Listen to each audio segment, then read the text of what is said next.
네, 오늘 윤석열 대통령의 탄핵 심판 첫 변론 기일이 열렸습니다. 헌법재판소는 오늘을 시작으로 2월 4일까지 총 5번의 변론 일정을 잡았습니다. 만약 헌재가 변론을 5차례로 마무리를 짓는다면 윤 대통령의 탄핵 여부는 2월 말에 결론이 날 수도 있습니다.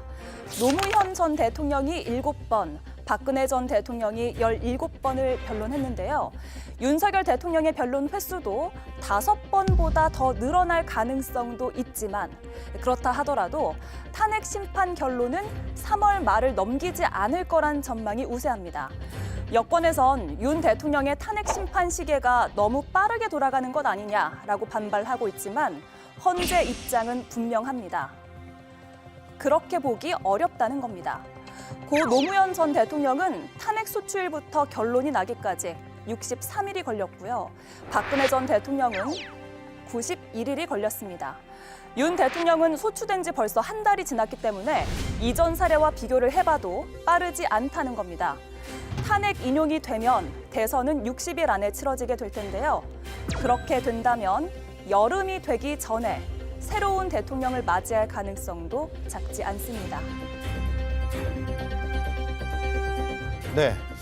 자, 요즘 세간에서 가장 많이 나누는 대화가 탄핵 심판 결과 언제쯤 나올까거든요. 그리고 인용이냐 기각이냐 이 두 가지인데 간략하게 전망을 좀 해보겠습니다. 이준석 의원부터 해보실까요? 사실 박근혜 대통령 탄핵을 생각해 보면 그때는 아까 이철규 수석 잘 설명해 주셨지만은 그 전 탄핵이었던 노무현 대통령 탄핵이 기각으로 나기도 했고 또 박근혜 대통령이 그때 적용하려고 했던 혐의가 공동지감론, 경제공동체 이런 거 아니었습니까?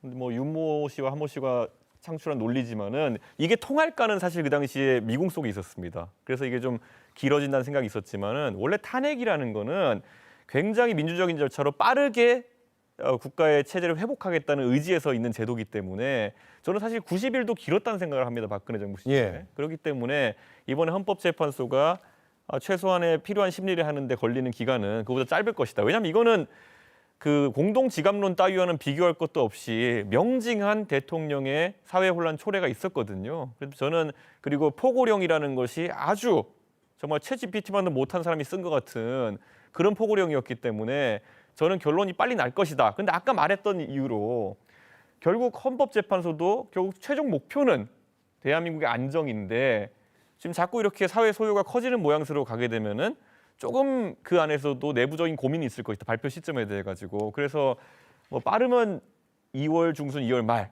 늦으면은 3월 초까지 이제 가는 일정이 아닐까 그런 예측을 해봅니다. 예. 정 의원님? 그 탄핵은 우리 땅 헌법의 규정은 직무를 집행함에 있어서 헌법과 법률을 위반한 경우입니다. 이거는 통상적인 징계 절차에서 징계를 할 수 없는 대통령을 비롯한 고위공무원들, 법률이 정한 고위공무원들에 대한 징계 절차이기 때문에 형사 절차하고는 다릅니다. 형사 절차에 있어서는 유무죄를 다투기 때문에 피고인의 방어권을 철저하게 보호해야 되고 그다음에 증거 능력을 인정함에 있어서 매우 엄격해야 됩니다. 그래서 이건 징계 절차이기 때문에 일종의 행정소송과 비슷유사한 징계 절차이기 때문에 저는 뭐 그런 엄격성이 요구되지 않습니다. 요즘에 관련해서는 이미 윤석열 대통령에 관련된 준비 절차에서 수명법관이 주심 법관이 얘기를 했던 거고요. 그러나 이 사건은 조금 이준석 대표께서 말씀하신 것처럼 너무나 명백합니다.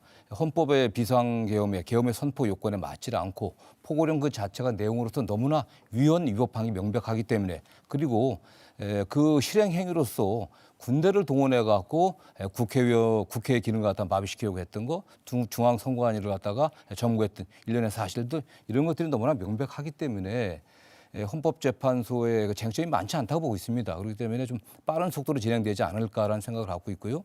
또 헌법재판관들이 준비 절차나 오늘의 변론 절차를 진행하는 걸 보면은 그런 의지가 분명한 것 같습니다. 그렇기 때문에 지금 윤석열 대통령 변호인들의 여러 가지 기피 신청이라든가 또는 이 절차를 전부 다 기각했고 예. 한 이러한 사실들을 볼 때는 상당히 좀 빠른 속도로 진행되지 않겠나. 저는 뭐 3월 이준석 대표 같은 경우는 여러 가지 여론이라든가 정치 상황들을 볼 수 있겠다고 생각하지만 저는 오히려 헌법재판관들이 가장 중요한 게 국정의 안정이기 때문에 국정 안정을 위해서 가능한 신속하게 심판하지 않을까 그렇게 생각을 해봅니다. 예.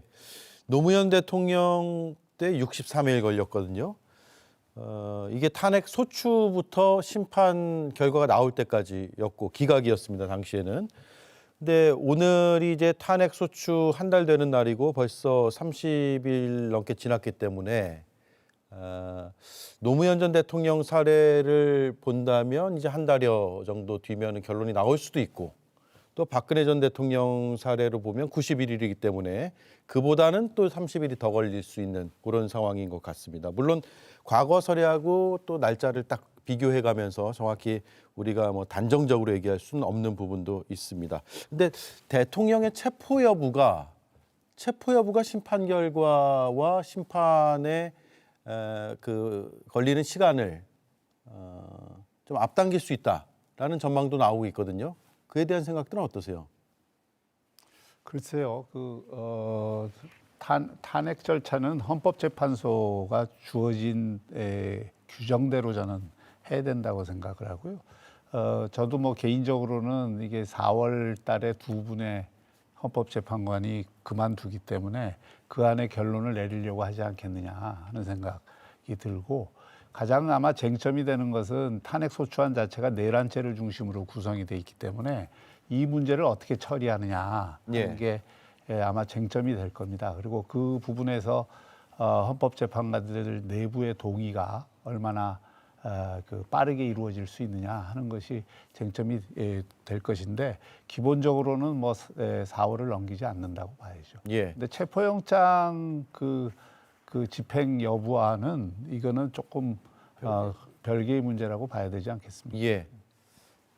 체포영장은 이제 형사범죄와 관련된 거고요. 이거는 이제 탄핵 절차는 형사 재판이 아니기 때문에 별개로 진행이 되는 거고요. 탄핵이 인용되더라도 형사 처벌이 면제되는 건 아니거든요. 법에 그렇게 정해져 있습니다. 만약에 이번 사안이 인용이 안 된다 그러면 박근혜 대통령께서 그러지 않을까요? 나는 왜 탄핵당한 거야? 이러실 것 같아요. 이미 선례로 판례로 남아있는 걸 보면 두 번의 탄핵 소추안을 헌재가 다룬 판결문을 들여다보면 법 위반, 헌법과 법률 위반의 중대성을 따지거든요. 근데 헌법에 내란죄와 외환죄는 현직 대통령에게 불소추 특권을 주었음에도 불구하고 이 두 가지 죄는 소추할 수 있게끔 해놨잖아요. 그 정도로 중대한 범죄이기 때문에 만약에 내란 행위가 인정이 된다고 하면 저는 탄핵이 불가피할 거라고 생각을 하고요. 아마 이런 생각을 하는 것 같아요. 미국의 트럼프 대통령이 대선 불복해서 지지자들 동원해서 의회 폭동을 일으켰잖아요. 하원에서 소추가 됐거든요. 그 당시에는 공화당 소속 하원은 몇 사람도 찬성해서 소추가 됐는데 나중에 결국 기각됐거든요. 근데 그 차이는 뭐냐면 당시에는 이미 트럼프 대통령이 퇴임했어요. 임기가 끝나서 퇴임했기 때문에 이거는 상원에서 어떻게 해볼 수가 없다라는 이유로 기각을 시키긴 했습니다만 당시에는 논란이 많았죠. 그러나 거기는 상원이라는 정치기구가 최종 심판 역할을 하고요. 우리나라는 헌재라는 상당히 사법적 역할을 하는 기구가 하기 때문에 두 가지가 좀 다른데 모델이 좀 다른 케이스거든요. 그럼에도 불구하고 두 번의 탄핵 사례에서 헌재가 제시한 축적한 논리에 비춰보면 저는 인용은 불가피하다고 봅니다. 약간의 변수는 있다고 보는 것이 지금 우리가 체포영장이 조기에 집행된다. 그래서 인신이 구속된다라고 했을 때는 윤석열 대통령을 좀 잘하는 인사들의 표현으로는 아까 제가 얘기했지만 이분 말하는 거 되게 좋아하기 때문에 또 헌법재판소에 맨날 나오겠다 할 수도 있습니다. 그러면 이제 나오게 되면은 거기서 그래도 아직까지 탄핵이 완료되지 않은 대통령이 나 억울하다. 내가 예를 들어 김용현 씨랑 뭐 했는지 실질적으로 대질 신문하게 해달라. 뭐 이런 절차적인 것을 계속 제한할 가능성은 있습니다. 그런데 그것이 제가 봤을 때는 실체를 지금 아까 말했던 포고령이나 이런 데 문제점이 많기 때문에 실체를 규명하는 데는 큰 도움이 되지 않기 때문에 재판소에서 사실 그런 거 안 받아들여도 된다 이런 생각을 하는데 이것도 마찬가지로 정치 영역으로 가는 겁니다. 예를 들어 지금 대통령의 탄핵이 지연되길 바라는 세력 입장에서는 아니 현직 대통령이 나와가지고 대질 신문 좀 해달라고 하는데 그것까지 안 받아줄 정도로 급할 게 뭐냐 이런 식으로 여론이 또 이제 갈라질까 봐 그게 참 걱정이거든요. 그래서 저는 체포 이후에 오히려 윤석열 대통령 쪽에서는 오히려 적극 참여하는 방향으로 지연 전술을 쓸 수 있다. 오히려 지연될 가능성도 있다. 그런 방식으로 적극 임하는 방식으로 가게 됩니다. 박근혜 대통령은 끝까지 참여 안 했거든요, 탄핵 재판에.